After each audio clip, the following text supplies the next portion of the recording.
Absolutely. Yeah. Let's do it. All right.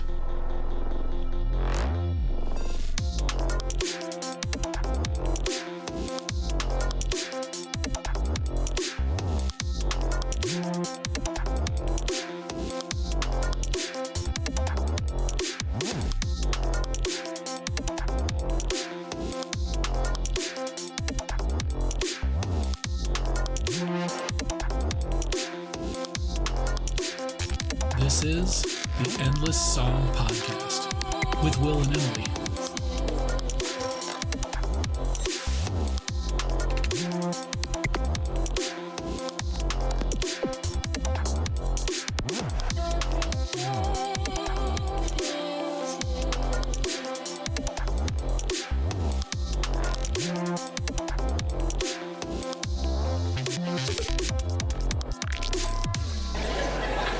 I guess, should I introduce myself? Sure.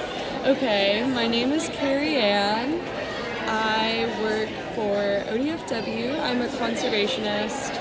I kind of knew that was my path. I watched like David Attenborough when I was, younger, and I felt like I could contribute to the world in a way of like connecting to nature.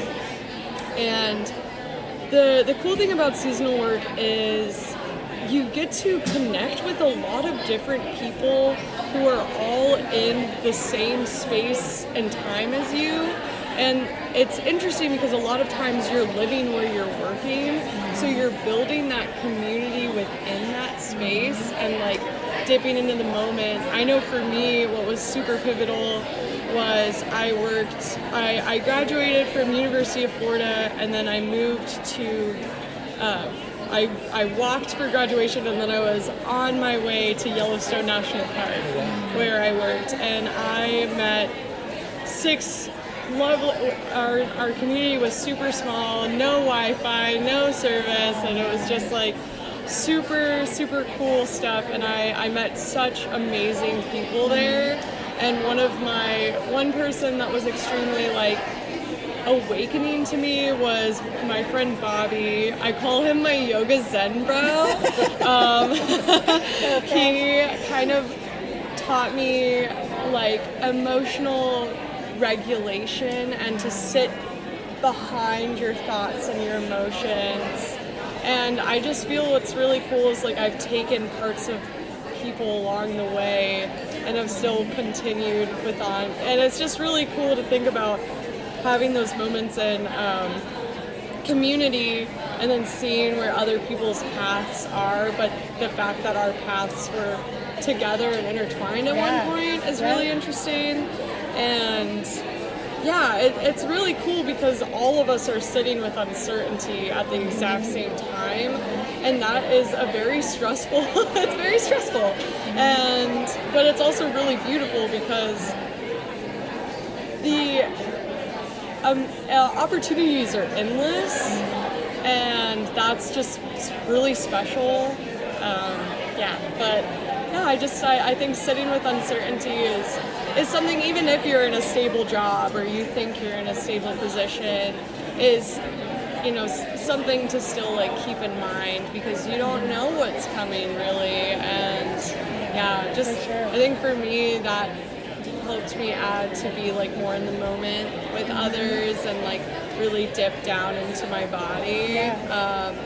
So what, since you work seasonally, when you are not working and you're back home, how do you keep that feeling of that community and connectedness? Honestly, that was pretty difficult. I think like I'm still new to life, I think, almost, I think like recognizing things as being seasonal and like using the winter as time for rest periods. I've been in Oregon now for almost 2 years straight, which is cool. I've had a little bit more roots grown down here, but I was for a couple years going back and forth to Florida, and that was like a bit of respite and just like being with family and connecting with like my childhood best friend and just kind of like finding that. And then one thing that's really cool is when I went to visit my friends in March, one of my friends who was a seasonal coworker of mine, she's doing a year-long road trip, and it aligned perfectly for her and I to spend time together in Florida. And it's just like, I think for me, one of my big purposes is like connection with others, and it's just so cool. Like the human experience is just so cool, and just like being able to like see people. Well, it sounds like you're living it the way it's meant to be lived. Yeah. You know, it's like not just being like the way we were raised. It was kind of like you get a job, you're in that job for like 30 years or whatever. Right. And it's like killing us. Yeah. You know? Yeah. So we're having to pivot, you know, big time and everything. Absolutely. But as young as you are, feeling this way from the beginning. Yeah. That's a gift. I'm very grateful for my parents because they gave me the do what you love, and money and whatever you need will follow. Yeah. Yes. And that to me just like I stuck really dear to my heart. My mom did the work for 30 years at a company, and it made her miserable, and she just really wants me, I have 2 older brothers, wanted all of us to do that path, and I know I would feel unfulfilled if not. And what's really cool is just like one of my childhood best friends, my soul best friend, like grew up with her, like she's following that same path in a different way. She's always wanted to be a baker, and she just now got a storefront lease, so she's building that out. It's just like my heart's just like overflowing. I was just gonna say, my heart feels so good hearing that. I know, it's just amazing when people like dip into their authentic selves and like feel comfort and know that there's a safety net, like you will be okay because the universe is looking out for you when like you know that you're following that path. Even though like there's uncertainty, you're living your life is what you're doing. So good, super cool stuff. But I'm so glad that you sat in and talked to us about this. Wait, I didn't. What are your names? Emily. And I'm Will. Emily and Will. It was lovely chatting with you. So that was the clip I wanted to start with for the clip show format, just because there's a lot going on in that clip, and it's a great reminder of the concept we talked a little bit about in the vocabulary episode about how awakenings are different for everybody, and how it almost seems like Kerrianne was already at a semi-enlightened state young, but there's still these other things she's awakening to now that are affecting her life and changing the way she views things, and that shows the journey, the progression, the evolution that comes with having awakening experiences. I know. I was so happy that she sat down with us because she wasn't even there. She had just wandered into the Mystic Fair. So it wasn't like it was a planned thing. She was just walking around checking things out. Like, what is this place? And started chatting me up. And she was like talking to a young person with an old soul. That's what she reminded me of. It reminds me a lot of when people talk about other people as being free spirits, but the lesson in it is almost the idea that the way we think of the word free in that comment is wrong. That a lot of people think of free spirits as just being on the loose. Type of deal. Yeah. But in her case, she already seems like her spirit is free of the expectations that she talks about a little bit in the clip about, and that you talk about a little bit about how when we were young, the idea was that there was this stage plan that you went through to make your life successful, and that you went to school and then you went to college and you got good grades and then you got a job and then you had 2.5 kids and you bought a house and you bought a car and then you retired and went on vacation a lot. And that's what a successful life looked like, when in reality, the more time you spend out in the real world, you realize that that's not the case for a lot of people. And most of the people that are in that cage as a sense, end up having regrets. Yeah, well, it's set more by society rather than self. Yes. And it's a it's a wicked little trap to get into. So, I mean, Kerrianne is already on this path of following what feels right. And that's really amazing. What seems like perfect for her. Yeah. How she talks about when she was a kid, she was big into the nature shows and she watched all that sort of stuff. She knew she wanted to do something with nature. So when she got out into the real world, that's what she pursued. And it sounds like it's really been successful for her. Yeah, and just talking about the connectivity with other people who she's just meeting and being very present with them. Like, could you imagine what our world would be like if everyone was like that? Connecting in the present time with those who are around them. Oh, I would imagine there would be a lot more positive consequences so awesome. than negative consequences in that sense. Yeah, for sure.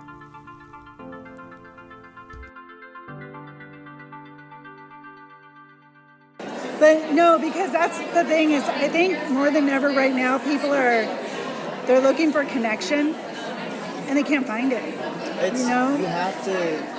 Love comes from within. It really does. Yeah. I agree. People are expecting all these materialistic things that will make them happy. You can't let outside force make you happy. It all comes from within. Everything does. Yeah, It's all internal. Well, yeah, and that's what I love. You know, the things that you're touching on are when my husband Will and we've been talking about episodes, and you know, it's all connected in the consumerism and the trying to make yourself happy with outside resources, and you know, and what is love? Like when people are looking for love, what is love? Love is a force that can make you feel like you're on top of the world. Yeah. But at the same time, love is also something you feel like you just want to kill yourself. You just want to die. You just don't want anything to do with anyone or anything. You know what I mean? Just be left alone in the dark. Just cry.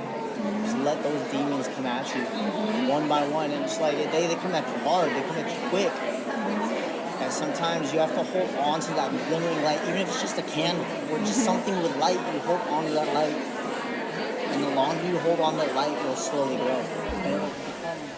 Okay, so this second clip is a little shorter than the first one. And I wasn't there for the recording of this, but this young man came up and talked to you. Yeah, and his story was difficult to listen to. It was a bit heart-wrenching, but the ending is good, and why he is talking about some dark things as far as what love means to him was because the previous 10 years of his life, he had been in a really bad place, experiencing situations that you never want anyone to go through. And so his perception of what love is all about light and holding on to whatever tiniest bit of light and love that you can hold on to during the darkness.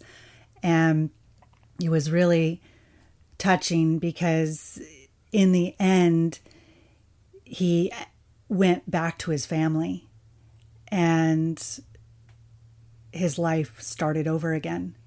It sounds like a great expression of the idea that nothing is ever completely rosy or clean or perfect. Yeah. That life happens in some unexpected ways sometimes, and some of those unexpected ways are not necessarily positive. But it also sounds like he hung on to the candlelight, the love that was there, and it helped him find his way back to a better place. Yeah, and his tough times started when he was like 15, 16 years old. I'm so thankful for him grateful for him that he'll be able to use what he learned for the rest of his life because he's still so young. And that will be filled with positivity that he himself will bring and he himself will seek because he's been through. Yeah, and teaching others and hopefully helping others get through whatever they're going through. He's been there, done that.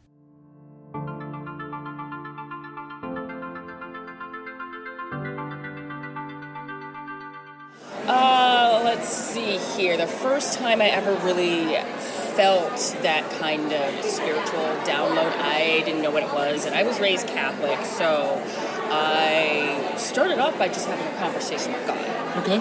And I said, look, God, quote unquote, I don't know if you exist, I don't know what you're all about, but all I know is that I need help, and I am lost, and I'm giving it up to you, like the songs always say. Sure. So that night, I had a very prophetic dream. I was 18 years old, mind you.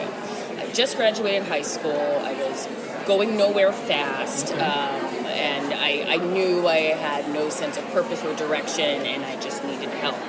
So that evening, I dreamt I was out to sea on this big, large vessel, and there was all these dark storm clouds swirling all around me. Okay. And at the front of the vessel, there I was wearing this like blue Navy Cracker Jack uniform, and we were sailing toward the horizon, this big, beautiful silver horizon, and I didn't know what was at the horizon, but all I know is that I was happy because I was going there, and I was leaving all the dark storm clouds behind me. So the next morning, I get up, and I smoke my bowl because I was 18 years old and a dumbass. Sure. And, doing my thing. Nobody else is around. The phone rings, and they're like, hi, can I talk to Alicia? That's me. And I said, yeah. And he's like, hi, my name is blah, blah, blah. I'm a Navy recruiter. Do you want to change your life? Those were the first words out of his mouth. So I said, well, if that's not a sign, then I literally don't know what else in the world is. Sure, yeah. And I was in boot camp a month later. Wow. Yeah. So it came to me just like that, and it wasn't just the fact that it came to me, it's the fact that it came to me so rapidly because I was so desperate for it, and I hopped on it immediately because I knew that was literally what I was looking for. So would you say that at any time before that point, had you ever thought of the Navy as a possibility? No. Okay. Never. Yeah. Never. It never. In fact, I was so adamant against going into the military. I hated everything that it stood for. I was like, absolutely not. It's not my path. And I did it for 18 years. Wow. Yeah. And there's so much to unpack there. That's just, I mean, just the, a lot of things we want to talk about are synchronicities and the way the universe just sort of tends to speak to you. It does. And, we have to listen. Well, that was my first thought, was that the question I was going to ask you when you finished your story was, well, did you find that sunset, that horizon? Did you get that boat ride? And sure enough, you got 18 years of boat rides. I got 18 years of boat rides on an aircraft carrier. Oh, yeah, that's a Cracker Jack story right there. It was a Cracker Jack story. And so then from then on, out of the Navy, and then it was just like you knew this was the path you were walking? No, absolutely not. I fall down many times, and every single time I feel like I'm on the correct path, and it starts to get a little dark, I have to stop the path that I'm on and start receiving again. And then I can say, okay, either I can keep going on this path, or I choose a different one. Okay. And sometimes I've had to do that as well. Like I was going down a path that I thought was the correct one after I got out of the Navy. Mm-hmm. And then after 10 years, I realized that it wasn't. Did the Hollywood thing, I wasn't a big fan of it, and then I had to have another quote-unquote come to Jesus moment where I just had to ask universe again. I was like, hey, I'm stuck. I don't know where I'm going.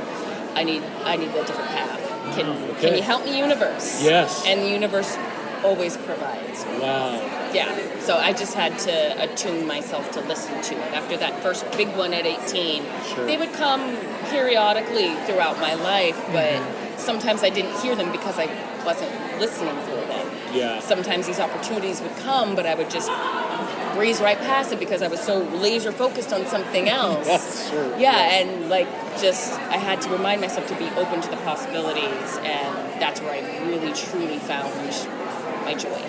Right on. Is knowing that it could change at any moment tomorrow is not given, and every day is a gift, and every day the universe will show me where I need to go. Right on. All right, so Alicia was one of the last interviews that we did at the Mystic Fair, and her story really is very much what we're... I love her story. I wasn't there for that particular soundbite recording, so that's the first time I've heard it. That is an awesome story. And I love how she said, you know, when you were asking, so, you know, after the Navy, were you just on your path? And she's like, no, like totally still having, you know, struggles or falling down and then getting back on the path again. That just spoke to me, you know, because I always think of my path as a trail. Mm-hmm. And a lot of times I find myself up in the rocks and I can't find my path. And so hearing her say that made me feel so good, because it's like, yeah, of course, you know, I'm not the only one who feels like that. Everyone feels like that. And it really speaks to the idea that, you know, there is the work to do involved in it too. The listening. It's kind of like you're being nudged or shoved in a particular direction, but there's still the listening and the coming to terms with things and the figuring it all out and then making a choice and moving in a direction. And that just because you get hit by the big one doesn't mean that your path is set, that there are going to be other forks in the road. There's going to be other signs that are going to send you on other paths and other trails, and that's okay. That's just the way life is. Well, and that she took the risk of, you know, at 18, not knowing what she's going to do, taking this phone call and going for it when that wasn't something on her radar. It was the farthest it could be from her radar. But, that's what was so amazing about it. Trusting in that dream, like, you know, there's something to this, and going for that. That's, I love that. And I love how her story does a great job of explaining how synchronicities tend to line up, right? Mm-hmm. So the dream followed by the phone call, it just all synced up so that she realized at that moment that was the message. Right. And that the first part of it was the dream and the second part of it was the opportunity. Yeah. And that they connected so well that it turned out to be the right choice she thought it was. 18 years in the Navy. Which was just... And all the lessons that she probably learned through those 18 years. Yeah. And how they, I'm guessing, have helped her in her life, as do all of our experiences. That's just, I'm just still processing the story. I love it. Yeah, it's the kind of story that leaves you wanting more. Yeah.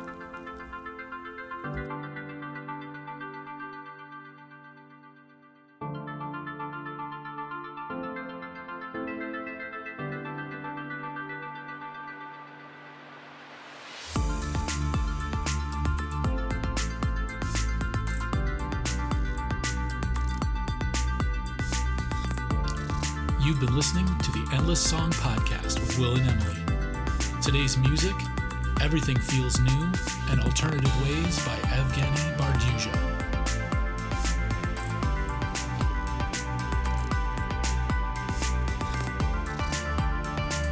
Stay safe out there, everyone.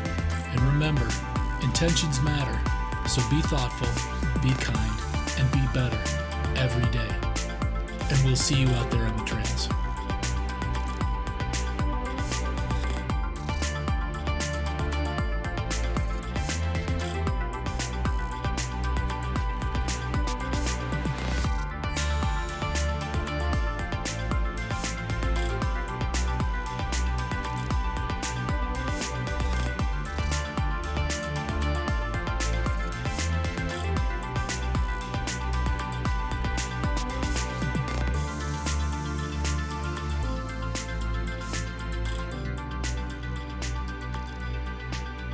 That's awesome. I'm going to stop it right there because that's perfect.